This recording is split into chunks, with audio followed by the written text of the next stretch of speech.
hear a woman being interviewed by a market researcher in a health club about her membership of the club.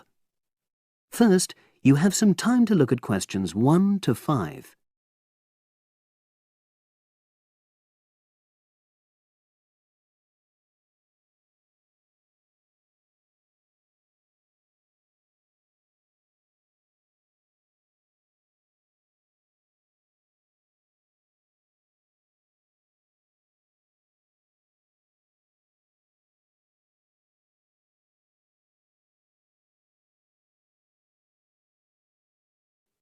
Now we shall begin.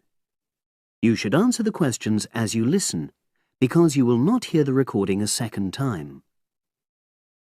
Listen carefully and answer questions 1 to 5.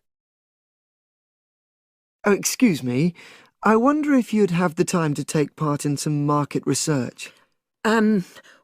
What's it about? About this club and your experiences and opinions about being a member. It'll take less than 5 minutes. Oh, OK then, as long as it's quick. Can I start by taking your name? It's Selina Thompson. Is that Thompson? Yes. Okay, great. Thanks. And what do you do for a living? Well, I'm an accountant, but I'm between jobs at the moment. I understand. But that's the job I'll put down on the form. And would you mind my asking which age group you fall into? Below 30, 31 to 50, and above? Over 50, I think we can safely say. Great, thanks. And which type of membership do you have? Sorry, I'm not sure what you mean. Do you mean how long of... No, is it a single-person membership? Oh, right, no, it's a family membership. Thanks. And how long have you been a member? Ooh, let me see. I was certainly here 5 years ago, and it was probably 2 to 3 years more than that. Shall I put down 8? Oh, I remember now. It's 9, definitely. Sorry. No problem. I've got that. And the last question in this first part is, what brought you to the club? Sorry? How did you find out about the club? Did you see any ads? Well, I did actually, but I have to say I wasn't really attracted to the club because of that. It was through word of mouth. So you were recommended by a friend? Actually, my doctor. I'd been suffering from high blood pressure, and he said the club was very supportive of people with that condition, so I signed up. Great, thanks. Before you hear the rest of the conversation, you have some time to look at questions 6 to 10.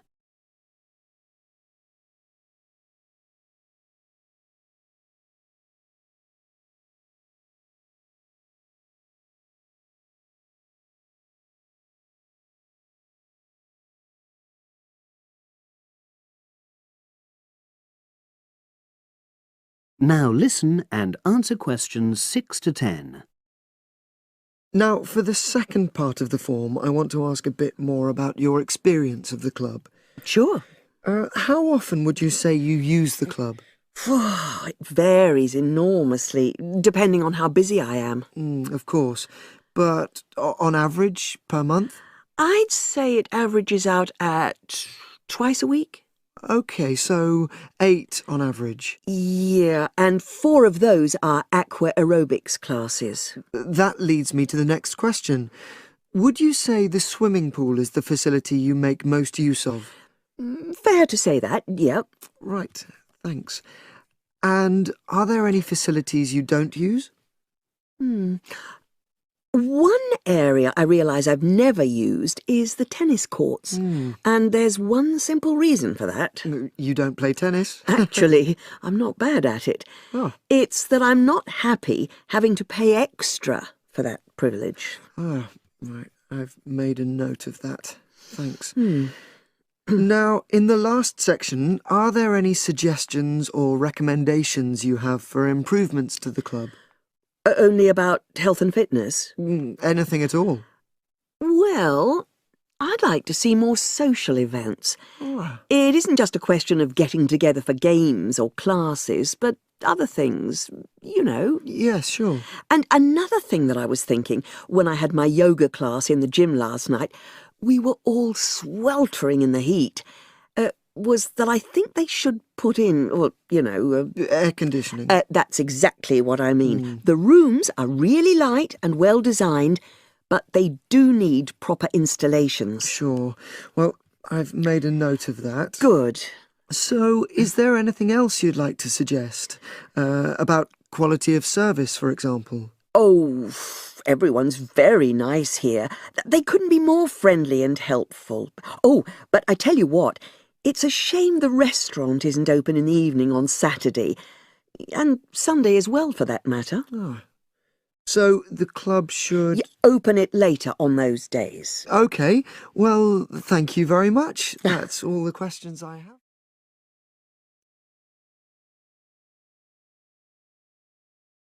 That is the end of part 1. You now have half a minute to check your answers.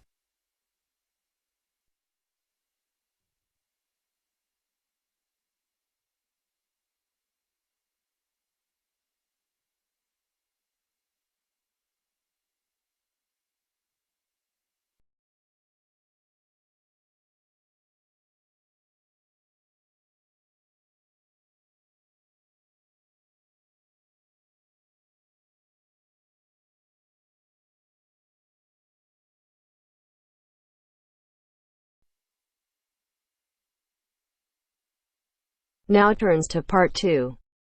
Part 2.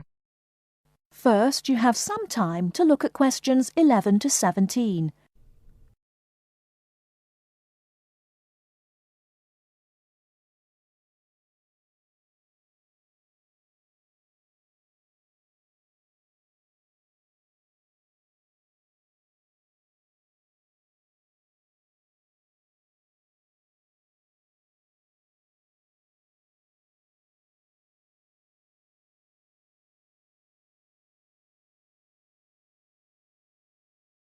Now, listen carefully and answer questions 11 to 17. Hello, and thanks everyone for coming here today. I know it's always a bit stressful going for a job interview, but it's best to be prepared. For any of you who may not know me, my name is Fiona Ogilvie, and my job is to offer guidance and support for students with special needs. Now, you wouldn't be here today if you weren't interested in finding a job in the holidays. So let's get down to it and see what things you need to be looking out for. Most of you, I hope, will be applying for jobs with the companies that have been recommended by the university. The reason for this is that we here at the university already know these companies and have established good working relationships with them. I've also been to visit all of them and checked out the facilities they have to offer. You really need to make informed choices when you're looking for a job and make sure you know before you even get to the interview stage that your needs will be met. But I know that some of you are applying for jobs independently and have looked at companies outside the university recommended list. So for you, it's best to plan ahead and be aware of what it is you may need while you're working. Things that you need to check when you go for an interview are there enough toilet facilities and are these easily accessible? Also, you want to check that all the public areas inside the building are barrier-free, so you can get direct access to these public spaces whenever you need to. And ask about ramps into the building, so you know how many there are and where they are located. These kinds of things are so much more difficult to sort out when you've started work, as they take time. But ramps are an absolute must, so please make sure you know where they are.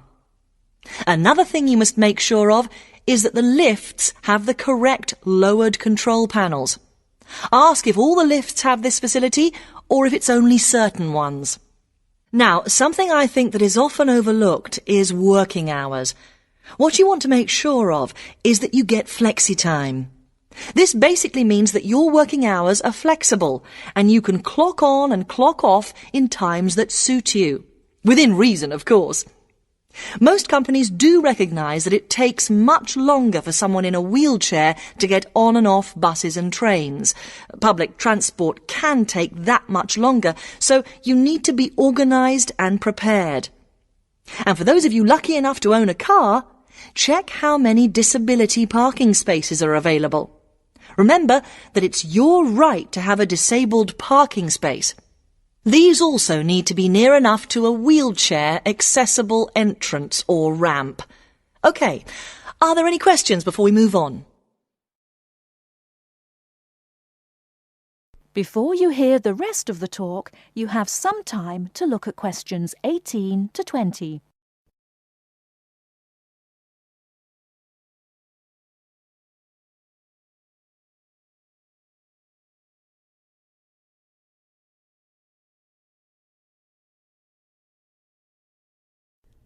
Now listen and answer questions 18 to 20.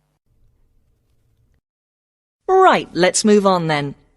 Now I want to talk you through the series of visits to companies which we've got planned for next week. On Monday morning, we will be visiting the Lowland Hotel. They have various summer jobs available, working as a receptionist or conference organiser in their busy conference centre, organising and setting up conferences. You need to be prepared for working in an office environment and spending quite a bit of time talking on the telephone. The bus leaves for the hotel at 9 a.m, so make sure you leave yourself plenty of time to get there. When you arrive at the hotel, please gather in the reception area and wait for someone to take you to your first session, which will be a talk. The talk at the hotel will begin at 10 a.m, and then there will be a short tour of the hotel. There will be a light lunch provided, which is usually salads and sandwiches. The next place we'll be visiting will be on Tuesday afternoon. We'll be going to visit a little local company that makes handmade paper and cards. For those of you studying art, this may be just what you're looking for. We'll be taken on a tour of the company which lasts 3 hours. The tour will start at 3:30 p.m. and after that you'll have a chance to meet some of the staff. Tea and coffee will also be provided. We have no trips planned for Wednesday, but on Thursday morning we'll be going to Tobago Travel Agency. This is a very popular choice amongst our students because you can get student discounts on holidays. We've booked a coach for this and it'll leave from outside the refectory at 8 a.m. You'll need to bring a packed lunch for this, so please don't forget. There is a little canteen where you can buy hot and cold food, but this is closed on Thursdays. Friday, we'll be having representatives from all the companies visiting us, so you will have a chance to ask any questions, and of course, put your name down on the list if you're interested in working for them over the summer. This event will take place in the main hall next to the library, and it'll run from 10:30 until 4. I really hope you make the most of this excellent opportunity to not only earn yourself some extra money, but also to gain experience of what it's like to work. And if you'd like to find out more, then please ask some of the students who worked last year. They're all wearing green badges and will be happy to speak to you afterwards. That is the end of part 2. You now have half a minute to check your answers.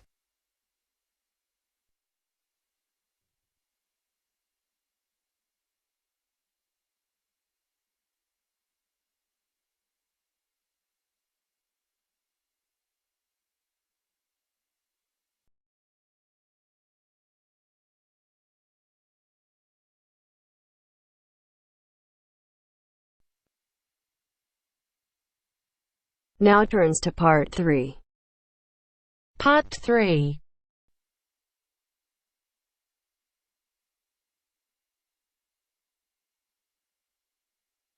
Now turns to part 3. Part 3. You will hear Peter Walsh being interviewed for a job.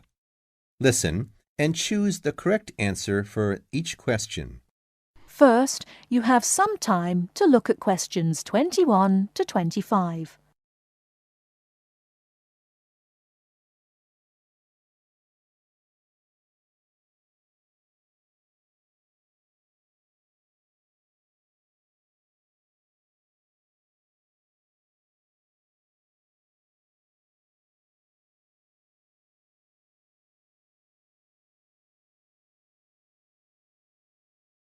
Now listen carefully and answer questions 21 to 25. Joanne! Hi, you must be Rob. Nice to meet you. So, I hear you're planning to visit Australia. Yeah, and I really wanted to talk to you because I was thinking of spending some time in Darwin, and my sister told me you're from there. That's right. So, tell me about it. Well, where shall I start? Well, Darwin's in what they call the top end, because it's right up at the northern end of Australia, and it's quite different from the rest of Australia in terms of cultural influences. In fact, it's nearer to Jakarta in Indonesia than it is to Sydney, so you get a very strong Asian influence there. That means we get lots of tourists. People from other parts of Australia are attracted by this sort of international cosmopolitan image. And as well as that, we've got the same laid-back atmosphere you get all over Australia. Probably more so, if anything, because of the climate. But what a lot of the tourists don't realize until they get there is that the city's also got a very young population. The average age is just 29, and this makes the whole place very buzzy. Some people think that there might not be that much going on as far as art, music, dancing, and so on are concerned, because it's so remote. I mean, we don't really get things like theater and opera in the same way as cities down in the south, like Sydney, for example, because of the transport expenses. But in fact, what happens is that we just do it ourselves. Lots of people play music, classical as well as pop, and there are things like artist groups and writers groups and dance classes. Everyone does something.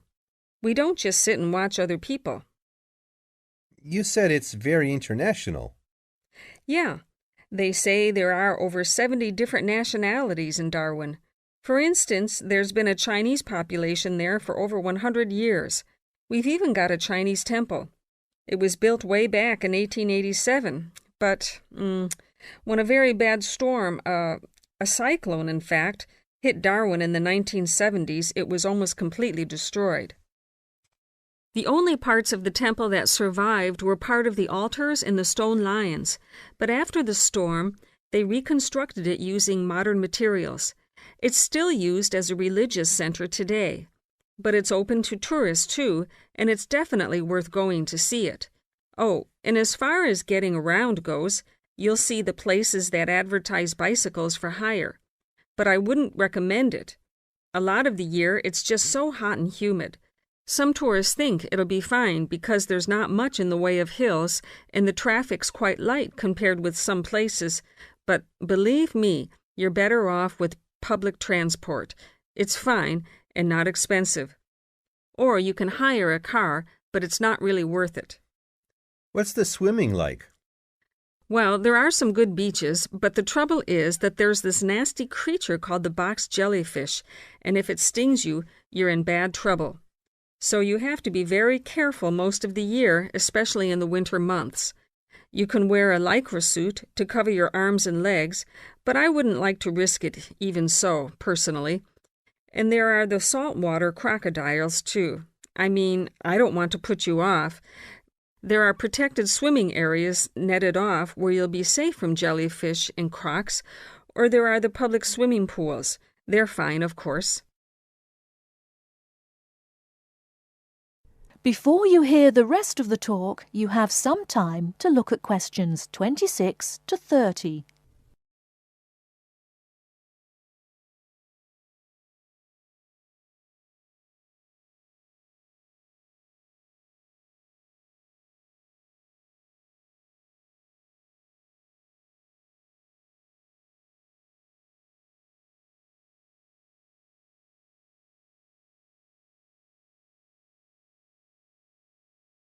Now listen and answer questions 26 to 30.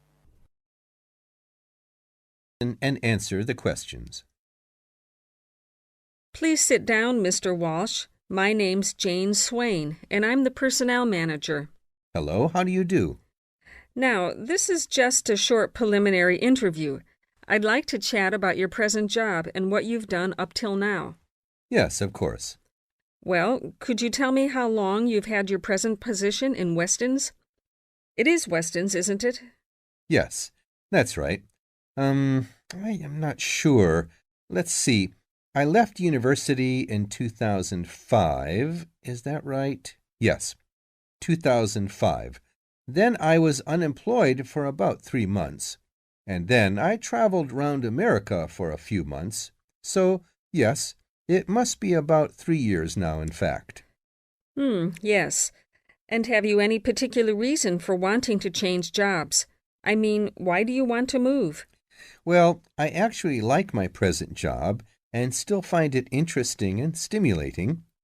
The salary's okay, so it's nothing to do with money, though you can always do with more. I suppose the thing is that I'm really very ambitious and keen to get promoted, so that's the real reason. You say you like your job. Can you tell me what aspect you like most? Oh, my dear, that's difficult. There are so many things. The other people are great. There's a good cooperative atmosphere. I mean, among the staff, and compared to other companies, the conditions are great. I mean, the office itself and the working conditions. And then there's the fact that they give me lots of room for initiative and let me make decisions. You know, that's what I really like most about the job. Yes, well, we're looking for someone like that. You know, someone who isn't a clock watcher and who isn't too concerned about working fairly long hours. Oh, I don't mind that. I'm used to it. And what about your education? You went to Manchester University, didn't you? Yes. After leaving school, I started a diploma course in design, but I decided to give it up and did an arts degree at university instead. Good. And have you done any courses since?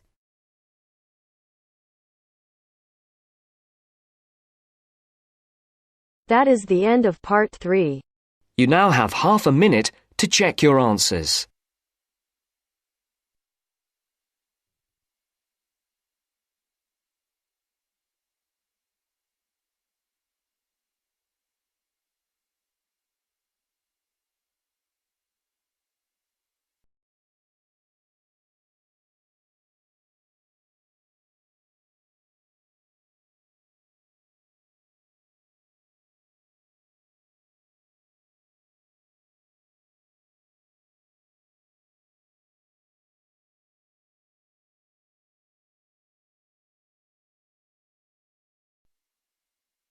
Now turns to part 4.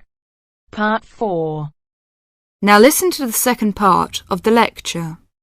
As you listen, complete the notes below. First, you have some time to look at questions 31 to 40.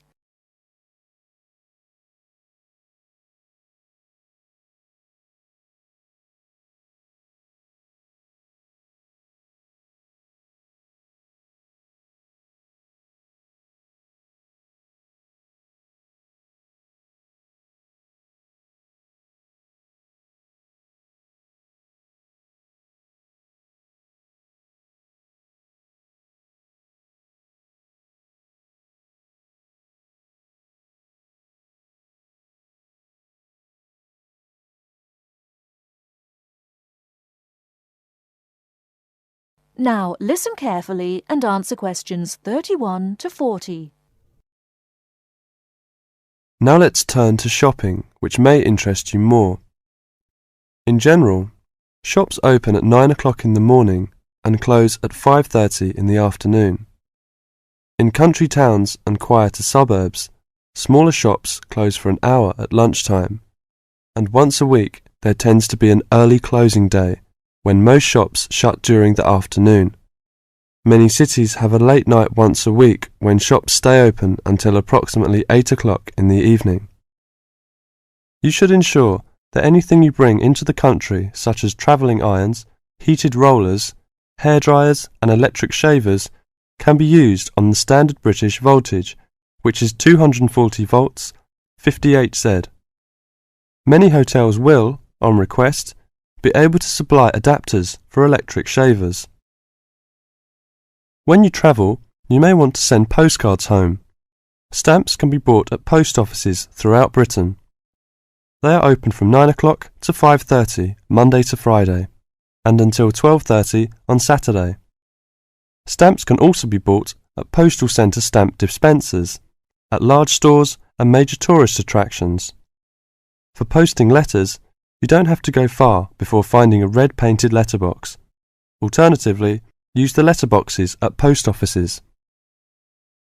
You may ask how much to tip in hotels and how much it is for a taxi.